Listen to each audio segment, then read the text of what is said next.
आज की हमारी धारा विद्युतिकी करंट इलेक्ट्रिसिटी की क्लास में हम प्रतिरोध की निर्भरता की बात करेंगे कि रेजिस्टेंस किन किन फैक्टर्स पर डिपेंड करता है, किन किन कारकों पर यह निर्भर करता है। ज़रा स्टार्ट करें। उसमें सबसे पहला कारक जिस पर हम बात करते हैं, रेजिस्टेंस चालक तार की लंबाई पर निर्भर करता है, यानी लंबाई पर निर्भरता, डिपेंडेंस ऑन लेंथ। तो सबसे पहला हमारा है क्या, लंबाई पर निर्भरता, यानी लेंथ पर ये डायरेक्टली प्रोपोर्शनल होता है। कैसे? हम कहते हैं कि resistance is directly proportional to length of conductor. प्रतिरोध चालक की लंबाई के सीधे समानुपाती होता है, यानी R प्रोपोर्शनल्स टू क्या लिख देंगे, L। सेकंड, इसकी डिपेंडेंस की बात करें तो ये डिपेंड करता है किस पर, अनुप्रस्थ काट पर, कि एरिया कितना है, यानी उस चालक जिस भी तार की बात कर रहे हैं तो उसके अनुप्रस्थ काट पर निर्भरता की बात करेंगे, काट पर निर्भरता।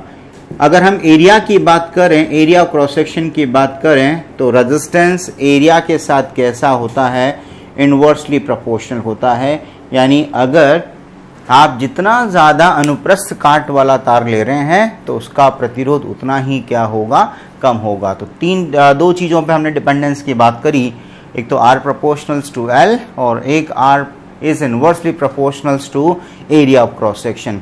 अगर इन दोनों को मिला दिया जाए तो फ्रॉम फर्स्ट एंड सेकेंड, अगर दोनों को मिला दिया है तो it is R proportionals to L by A। और प्रोपोर्शनल साइन को अगर यहाँ से हटा दिया जाए, तो प्रोपोर्शनल साइन को रिमूव करें तो हमारे पास जो रिलेशन आता है उसमें एक कांस्टेंट इंट्रोड्यूस हो जाता है, रो, और इस रो को हम कहते हैं प्रतिरोधकता, रेजिस्टिविटी। दिस इज प्रतिरोधकता यानी रेजिस्टिविटी, और इसको विशिष्ट प्रतिरोध भी कहा जाता है। इसका दूसरा नाम हम क्या देते हैं, it is also known as विशिष्ट प्रतिरोध, विशिष्ट प्रतिरोध, स्पेसिफिक रेजिस्टेंस। तो प्रतिरोधकता हो गया, और हमने कहा कि इसको हम क्या बोलेंगे, विशिष्ट प्रतिरोध भी बोलेंगे। एक हमारी डिपेंडेंस आती है रेजिस्टेंस की तापमान के साथ, लेकिन टेम्परेचर पर डिपेंडेंस की हम बात करें तो देखो, तापमान की अगर बात की जाए तो तीसरा निर्भरता अगर हम लेते हैं तो ताप पर निर्भरता, ताप पर निर्भरता, डिपेंडेंस ऑन टेम्परेचर। क्या है ताप पर निर्भरता की बात की जाए तो अगर हम चालक की बात करें तो किसी भी चालक के लिए इसमें दो तरह की हम बात कर सकते हैं, चालक, कुचालक और अर्धचालक के लिए एक अलग कॉन्सेप्ट की बात करेंगे। फिलहाल हम बात कर रहे हैं किसकी, चालक तार के लिए। तो चालक के लिए अगर बात की जाती है तो अगर हम टेम्परेचर को इंक्रीज करते हैं, तापमान को बढ़ाते हैं, तो ताप बढ़ाने से जो इलेक्ट्रॉन्स और पॉजिटिव आयंस के बीच में होने वाली जो टक्करें हैं, वो टक्कर क्या हो जाती है, फास्ट होने लगती है, रैपिड होने लगती है, जल्दी जल्दी होने लगती है। तो उसमें जो विश्रांति काल है उसका मान क्या हो जाता है, कम हो जाता है।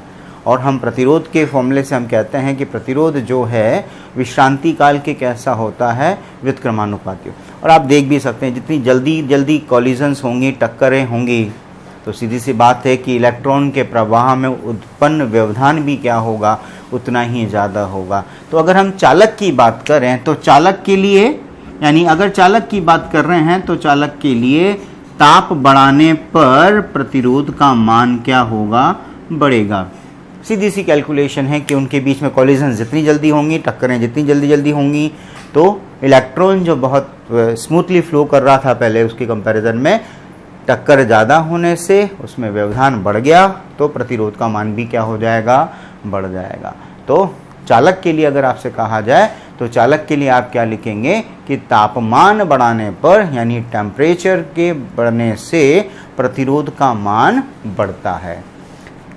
बी अगर हम बात करें किस किस के लिए, हमारे लिए एक तो हो गया है अर्धचालक और कुचालक, दोनों के लिए बात करें, यानी अर्धचालक सेमीकंडक्टर और कुचालक यानी इंसुलेटर के लिए अगर हम बात करें, दोनों के लिए ही ताप अगर बढ़ा दिया जाए, क्योंकि हमें पता है कि सामान्य ताप पर हमने कहा कि अगर कम ताप होता है तो अर्धचालक भी कैसा बिहेव करता है, कुचालक की तरह ही, यानी इंसुलेटर की तरह ही बिहेव करता है। लेकिन अगर इंसुलेटर है लेकिन अगर हम उसका ताप बढ़ाते हैं तो उसको थर्मल एनर्जी मिलती है, और थर्मल एनर्जी से थोड़ा बहुत उनकी जो कंडक्टिविटी है वो क्या हो जाएगी, बढ़ना शुरू हो जाएगी। तो हम कहते हैं कि अगर तापमान का मान बढ़ा दिया जाए, टेम्परेचर का मान बढ़ा दिया जाए, तो इसकी चालकता बढ़ती है, अर्थात इसके प्रतिरोध का मान क्या हो जाता है, कम हो जाता है।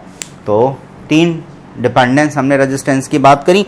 पहले किस पर, लंबाई पर, कि लंबाई का मान अगर बढ़ा देंगे तो रेजिस्टेंस का वैल्यू बढ़ जाएगा। एरिया अगर हम कर रहे हैं तो एरिया के साथ कैसा है, व्युत्क्रमानुपाती का रिलेशन है। एरिया अगर बढ़ाओगे तो प्रतिरोध का मान कम होगा।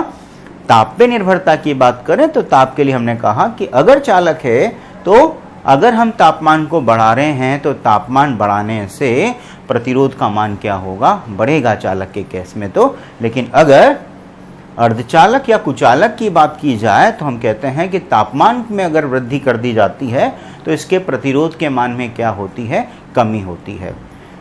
चलिए अब इस पर एक क्वेश्चन बनता है, आपसे कहा जाएगा कि कोई प्रतिरोध तार है, उस प्रतिरोध तार को खींच करके उसकी लंबाई को क्या कर दिया जाए, दुगना कर दिया जाए। एक क्वेश्चन लिखें, किसी 10 ओम प्रतिरोध तार की लंबाई, 10 ओम प्रतिरोध तार की लंबाई खींचकर दुगनी कर दी जाए, खींचकर दुगनी कर दी जाए तो नए प्रतिरोध का मान क्या होगा। यदि पूर्व में प्रतिरोध हमने कहा कितना है, 10 ओम ना, 10 ओम रेजिस्टेंस था, 10 ओम रेजिस्टेंस की लंबाई को हमने क्या कर दिया है, दुगनी कर दी है, तो अब रेजिस्टेंस का वैल्यू क्या होगा। कई बच्चों को लग रहा होगा कि तार है उसकी लंबाई को दुगना कर दिया तो लंबाई दुगनी हो गई तो प्रतिरोध भी क्या हो जाना चाहिए, दुगना हो जाना चाहिए। पर इस चीज़ को ध्यान में रखो कि अगर हम किसी की लंबाई को बढ़ा रहे हैं, और यहाँ एक शब्द काम में लिया है खींच कर बढ़ाना, स्ट्रेच करके, अगर हम स्ट्रेच करें किसी चीज़ को तो उसके लंबाई में वृद्धि होती है तो साथ साथ उसके क्षेत्रफल में क्या होती है, कमी होती है। तो उसके क्षेत्रफल में कमी होगी, इसका मतलब लंबाई बढ़ा देने से उसके क्षेत्रफल में भी परिवर्तन होता है।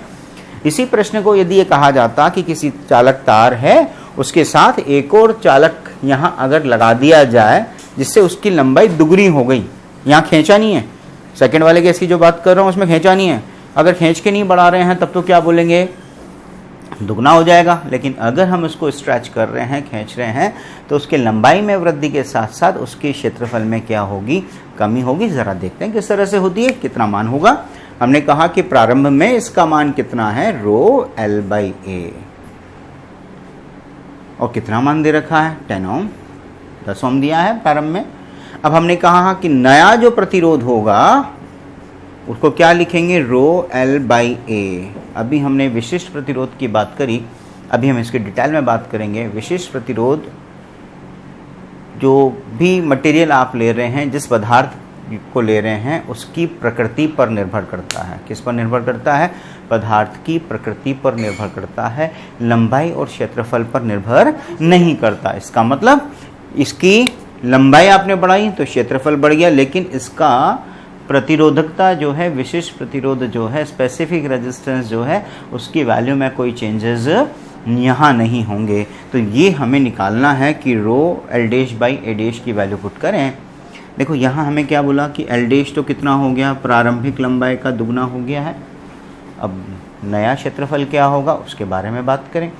देखिएगा हमने इसको खींचा, खींच करके इसको लंबा कर दिया, दुगना कर दिया, पर उसके अंदर जितना मटेरियल है, यानी उसमें जितना आयतन उसके अंदर समाहित है, वो आयतन खींचने के बाद भी उतना ही रहने वाला है। तो हम ये कह सकते हैं कि नया वॉल्यूम या नया आयतन किसके बराबर होगा, पुराने आयतन के बराबर होगा।